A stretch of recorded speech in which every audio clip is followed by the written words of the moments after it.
So let's go to Ramisha. She's got another look at the forecast for us.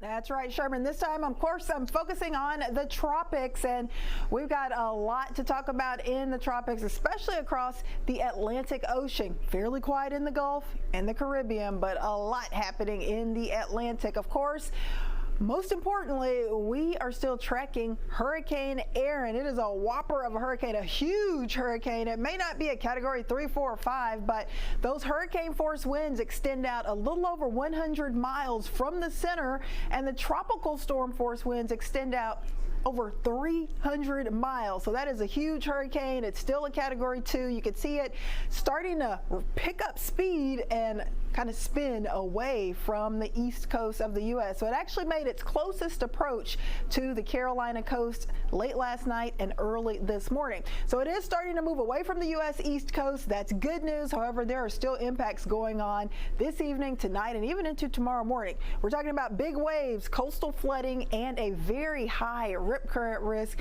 Those are some of the biggest impacts. So, of course, still very dangerous to get in the water and go for a swim. That, of course, is being discouraged.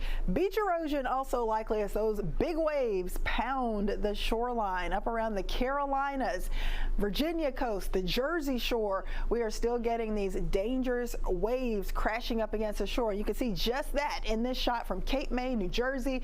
Winds still gusting around 20, 25 miles per hour. We've got a high rip currents risk here, coastal flood warning still in place, and a high surf advisory. So definitely still seeing some impacts from Hurricane Erin, even though it didn't officially slam into the U.S., but it did brush by close enough to bring these impacts. Also, what about wind? We actually had reports of wind gusts close to 60 miles per hour as Erin was passing by over the last 24 hours for Cape Hatteras, North Carolina. 54-mile-per-hour gusts around Nags Head in North Carolina, and a 50-mile-per-hour gust around Eastlake in North Carolina again. As far as the strength of Erin, of course, this past weekend it blew up to a Cat 5, 160-mile-per-hour winds, but now it's a Category 2 with winds around 100 miles per hour. So it has gotten weaker, but it really got larger. So that is why it was still a few hundred miles off the coast of the Carolinas, but we still had those tropical storm force winds. So let's track Hurricane Erin moving northeast at 20, so racing quickly away from the U.S. Pressure 952 millibars. It is going to weaken likely to a Cat 1 hurricane by tonight and Friday, move past parts of Canada, and then this weekend as it moves into that cooler water, I do think it will gradually weaken and start to lose those tropical characteristics. As far as impacts, they are still going on. We do still have tropical storm warnings for parts of the Carolina coast, Virginia coast, Jersey shore, so there will still be impacts for at least another 24 hours. Big waves are still going to be one of those big impacts as well. In fact, by this evening, still waves maybe around 15, 16 feet for parts of the Carolina and Virginia coast, and even Friday morning we could still have some 10 to 12 foot waves. So once again, not a good time for a swim for those that live there, maybe vacationing there. You definitely want to wait it out until this system gets far enough away for those impacts to subside.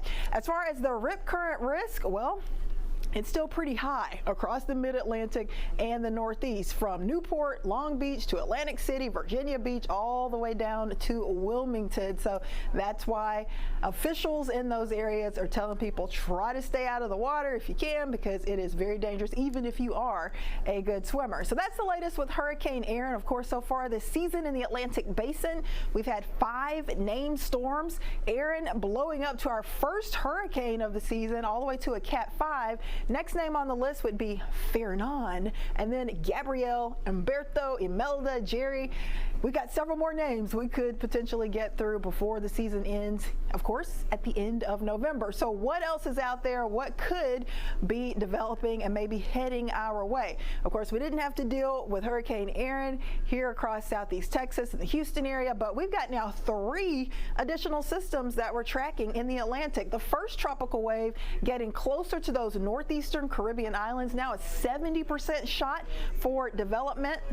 Second tropical wave in the central Atlantic, now a 30% chance for that one to develop. And then we've got Invest 99L hanging out in the eastern Atlantic with a medium shot for development. So let's start off with the first one, the one with a high chance for development getting closer to the Caribbean islands. Is that one going to head towards Houston or to the Gulf? Let's check our GFS Futurecast and it will give you the answer. The answer is probably not, because this model and most of the other models after this weekend really start to curve that system to the north. In fact, it is really booking it north, pushing past Bermuda, past the east coast of the U.S. So I don't think it's going to head to the Gulf, and it should stay away from the east coast of the U.S. as well. That second system in the central Atlantic is moving east, so I don't expect that one to impact us. And this is Invest 99L through this weekend. You can see those spaghetti model plots showing this moving basically due west, closer to the eastern Caribbean islands. So that is the one we're going to have to watch, because it's developing a little bit farther to the south, and it could potentially get into parts of the Caribbean, maybe the Gulf. So we'll keep you updated on that. But this is the time of the year where you really need to keep a close eye on things and keep checking back with us more frequently anyway, because we are just weeks out from the peak of hurricane season, which, by the way, is right around September 10th. So for the rest of this month, we're monitoring the Gulf, the Western Atlantic, Central Atlantic. Of course, Central Atlantic, most likely area for these tropical systems to pop up through the rest of this month.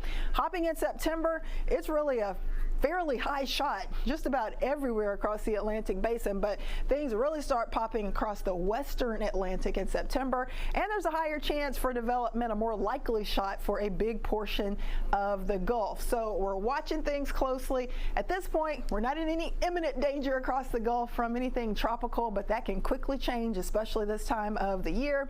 So please keep checking back with us daily. We'll keep you updated if you have anything to worry about. We'll have more Texas Live and Local after this.